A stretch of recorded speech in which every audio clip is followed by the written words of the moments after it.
Chapter 50 of Genesis. Joseph threw himself on his father and wept over him and kissed him. Then Joseph told the physicians who served him to embalm his father's body. So Jacob was embalmed. The embalming process took the usual 40 days, and the Egyptians mourned his death for 70 days. When the period of mourning was over, Joseph approached Pharaoh's advisors and said, "Please do me this favor and speak to Pharaoh on my behalf. Tell him that my father made me swear an oath. He said to me, 'Listen, I am about to die. Take my body back to the land of Canaan and bury me in the tomb I was prepared for myself. So please allow me to go and bury my father. After this burial, I will return without delay.' Pharaoh agreed to Joseph's request.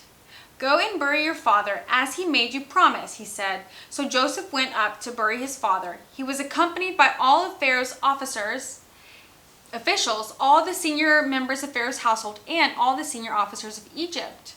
Joseph also took his entire household and his brothers and their households, but they left their little children and flocks and herds in the land of Goshen.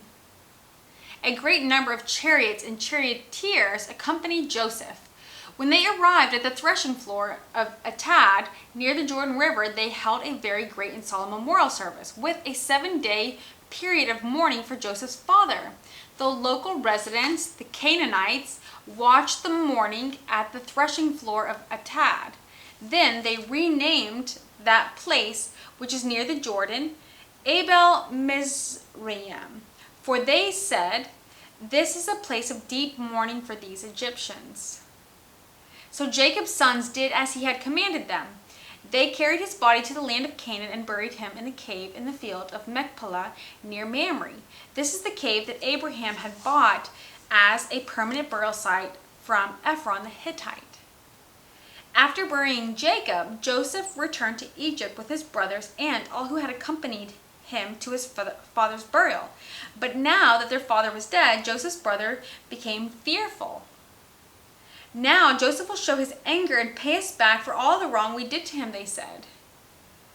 So they sent this message to Joseph: "Before your father died, he instructed us to say to you, 'Please forgive your brothers for the great wrong they did to you, for their sin in treating you so cruelly. So we, the servants of the God of your father, beg you to forgive our sin.'" When Joseph received the message, he broke down and wept. Then his brothers came and threw themselves down before Joseph.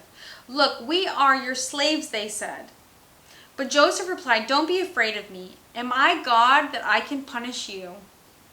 You intended to harm me, but God intended it all for good." That's something to remind yourself.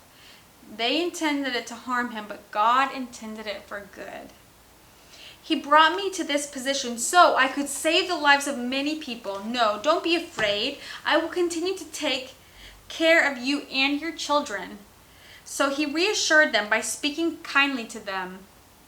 So Joseph and his brothers and their families continued to live in Egypt.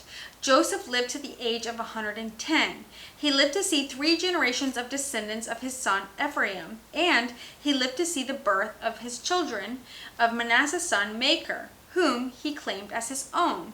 "Soon I will die," Joseph told his brothers, "but God will surely come to help you and lead you out of this land of Egypt. He will bring you back to the land he solemnly promised to give to Abraham, to Isaac, and to Jacob." Then Joseph made the sons of Israel swear an oath, and he said, "When God comes to help you and lead you back, you must take my bones with you." So Joseph died at the age of 110. The Egyptians embalmed him, and his body was placed in a coffin in Egypt. And that is the end of Genesis. Next we will be reading Exodus. So Exodus is fun. I think the Old Testament is fun. Jesus Christ is the same yesterday, today, and forever. So the Old Testament is the same God. And I think that the Old Testament is absolutely beautiful and poetic and powerful and so beneficial for us to read today. So I'm looking forward to reading Exodus, and I hope you are too. So if you want to join me, I am praying that God gives me the strength and endurance. I know that I have many imperfections, but the Bible does not. So at least join me in enjoying the Word of God.